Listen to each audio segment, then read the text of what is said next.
வணக்கம்.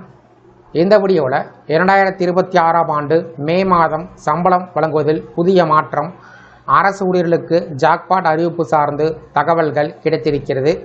இது குறித்து முழு விவரத்தையும் பார்க்கலாம்.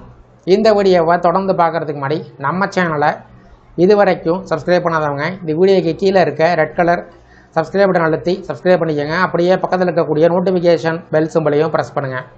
அப்போ தான் நம்ம சேனலில் இதுபோல் வீடியோக்கள் அப்டேட் பண்ணும்போது அதற்கான நோட்டிஃபிகேஷன் உங்களுக்கு உடனுக்குடன் கிடைக்கும். அரசு ஊழியர்களுக்கு மகிழ்ச்சி தரக்கூடிய முக்கிய அறிவிப்பை மாநில அரசு வெளியிட்டிருக்கிறது.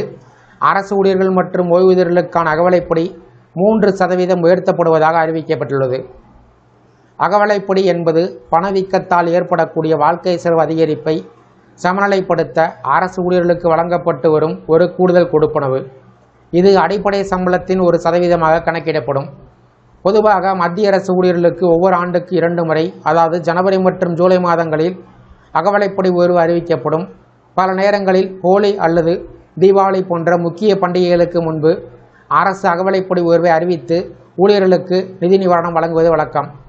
அரசு ஊழியர்கள் மற்றும் ஓய்வூதியர்களுக்கு அகவலைப்படி 3% உயர்த்தப்படும் என்று புதிய அறிவிப்பை மத்திய பிரதேச முதலமைச்சர் அறிவித்துள்ளார். இந்த உயர்வு மூலம் மாநில அரசு ஊழியர்களின் அகவலைப்படி 58% உயரும்.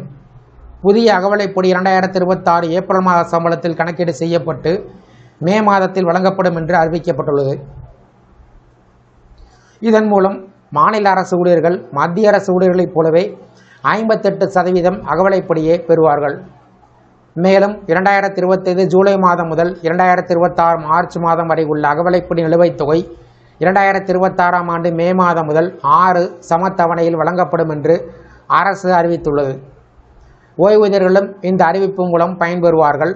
ஜனவரி மற்றும் பிப்ரவரி மாதங்களுக்கான ஓய்வூதியர்கள் தங்களது ஓய்வூதியத்தில் 58% அகவலைப்படியே பெறுவார்கள் என்று முதலமைச்சர் அறிவித்துள்ளார்.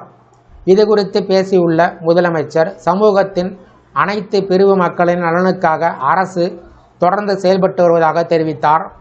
அதேபோல் விவசாய நல ஆண்டு சார்ந்து அமைச்சரவை கூட்டத்தில் பல முக்கிய முடிவுகள் எடுக்கப்பட்டதாகவும் கூறியுள்ளார். இந்த வீடியோ குறித்த உங்களுடைய கருத்துக்களை கமெண்ட் செக்ஷனில் பதிவிடுங்க. இந்த வீடியோ பிடிச்சிருந்தா வீடியோக்கு ஒரு லைக் பண்ணுங்கள். இந்த வீடியோவை உங்களுடைய நண்பர்கள் மற்றும் உறவினருக்கும் ஷேர் பண்ணுங்கள். மற்றும் ஒரு பயனுள்ள வீடியோவில் சந்திப்போம். நன்றி.